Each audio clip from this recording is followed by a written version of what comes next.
ஒரு வியாபாரி தேசாந்திரியாக பயணப்படுறவர்.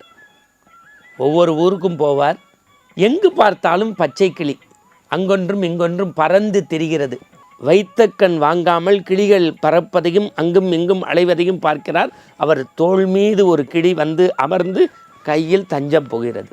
தஞ்சம் போன கிளியை தான் எடுத்து கொள்ள வேண்டும் என்று வீட்டுக்கு கொண்டு வருகிறார். தங்க கூண்டு, வெள்ளி பாத்திரத்தில் பால் ஊற்றி சீராட்டி எல்லாம் வளர்க்கிறார்.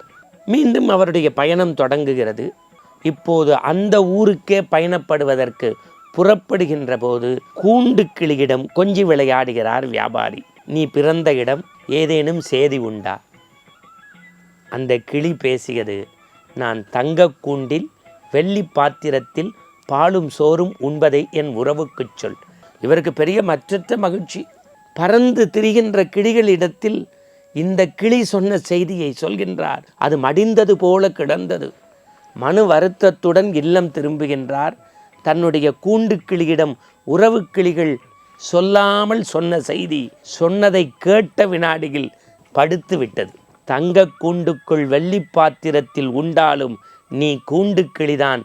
அடுத்தவருக்கு அகப்படாமல் சுதந்திரமாக சுற்றித் திரிவதற்கு பெயர்தான் உறவுகளோடு கிளி என்று பெயர்.